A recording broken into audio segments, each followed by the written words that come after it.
आइए सुनते हैं आज की एक और नई कहानी। कहानी का नाम है शालिनी का जिस्म।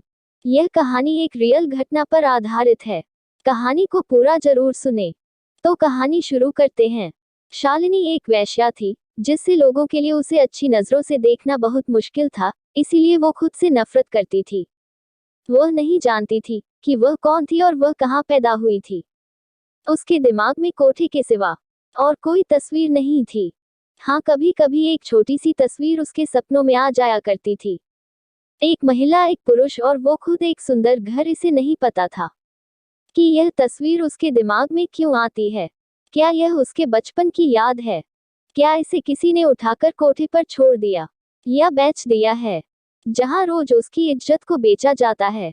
या फिर वो इसी नर्क में पैदा हुई है? वह एक वेश्या थी, लेकिन उससे ये काम जोर जबरदस्ती कराया जाता था।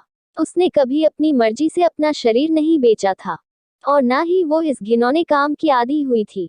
यहाँ उसके दर्द को समझने वाला कोई नहीं था।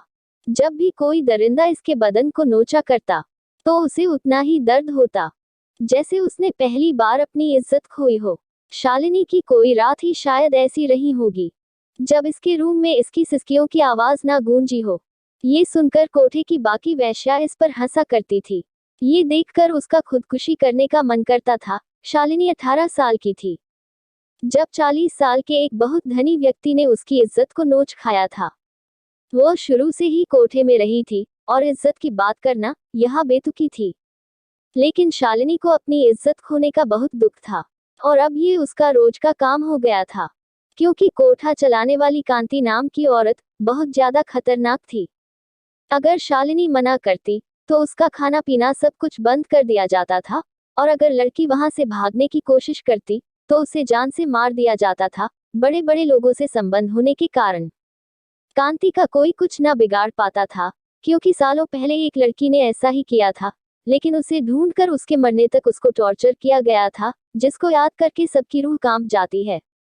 इसलिए यहाँ से कोई भागने की सोच भी नहीं सकता था। ऐसा ही चल रहा था कि एक दिन वहां एक बाबा आए। उनको पता लगा कि यहाँ कोई कोठा है। मोहल्ले वालों के कहने पर बाबा जी ने उनको समझाने की बहुत कोशिश की। ये सब धंधा बहुत गलत है, समाज पर इसका गंदा असर पड़ता है, भगवान भी क्रोधित होते हैं। और बाबा जी उनको अच्छे से समझाकर वहां से चले गए। लेकिन शालिनी बाबा जी की बातों को दिल से सोचने लगी, मगर उसे उस लड़की की दर्दनाक मौत भी याद थी। और वो सोच रही थी कि कहीं उसके साथ भी ऐसा ही ना हो जाए, क्योंकि कांति का तो कुछ ना बिगड़ेगा, मगर मैं अपनी जान से हाथ धो बैठूंगी। लेकिन फिर भी उसने सोच लिया था कि मैं अब भगवान को क्रोधित नहीं करूंगी, फिर जो होगा देखा जाएगा। खैर, रात हो गई और वो दरिंदे लोग भी आ गए, जो अपनी सारी दरिंदगी कोठे की लड़कियों पर दिखाते थे। मगर आज शालिनी ने बोल दिया कि उसकी तबीयत ठीक नहीं है। लेकिन तबीयत तो सिर्फ एक बहाना था। वैसे तो वहां कोई बहाना ना चलता था, लेकिन कहीं तबीयत और ज्यादा ना खराब हो जाए, और उनको एक लड़की की कमाई से हमेशा के लिए हाथ ना धोना पड़ जाए। इसलिए ये तबीयत का सुनकर मान जाती थी। शालिनी को इस रात बहुत अच्छी नींद आई थी, लेकिन साथ साथ ये भी सोच रही थी कि ये बहाना कब तक चलेगा। सुबह हुई और शालिनी अपने रूम में बैठी हुई थी कि एक दूसरी लड़की इसके रूम में आई और इससे पूछने लगी कि क्या हो गया था तुम्हें। शालिनी बोलने लगी कि पूरा बदन दर्द कर रहा था और बुखार भी हो गया था। फिर इस लड़की ने बताया कि कांति मैडम की सोच तुम्हारे लिए अच्छी नहीं है। वो बोल रही थी कि ये लड़की उस बाबा की बात में आ गई है और ड्रामे कर रही है। अगर तुम ड्रामे कर रही हो तो बंद कर दो, वरना कांति तुम्हें जिंदा नहीं छोड़ेगी। इस लड़की ने ये बहुत डरते हुए कहा। मगर शालिनी ने उसको कहा कि मुझे किसी की परवाह नहीं है। वो लड़की शालिनी की ये बात सुनकर चौंक गई और बोली, काश मेरे अंदर भी इतना साहस होता, और शालिनी के कमरे से चली गई। बाबा जी की बातों ने मेरे अंदर हलचल पैदा कर दी थी। इससे पहले तो हमें इस गंदगी का कोई एहसास ही नहीं था, और अब मुझे लगने लगा था कि हमसे बड़ा पापी कोई नहीं होगा। फिर अगले दिन 2-3 दिन शालिनी ने तबीयत खराब है यही बहाना बनाया, तबीयत का बहाना।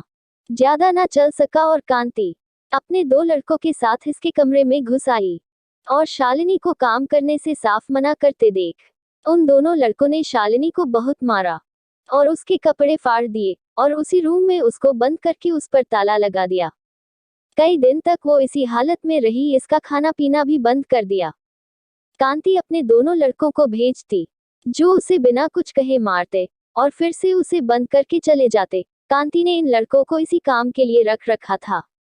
दूसरी लड़कियां भी शालिनी की ये हालत देखकर बहुत डर गई थी। शालिनी में जब तक हिम्मत रही, वो मना करती रही, लेकिन जब हौसले और विश्वास की दीवार टूट गई, तो उसने दोबारा ये गंदा काम करने को हाँ कर दी और अगले दिन उसके कमरे में ग्राहक भेज दिया गया। उसने जब शालिनी को देखा तो वो बेड पर बैठी रो रही थी, लेकिन उसे उसके रोने से क्या मतलब था, वो तो सिर्फ अपनी हवस मिटाने आया था। लेकिन शालिनी ने भी अब सोच लिया था कि इस कोठे में ये इसकी आखिरी रात होगी। उसने उस दरिंदे को बहुत सारी शराब बहाने से पिलाई और उसको बेहोश कर दिया और खुद कपड़ों को एक साथ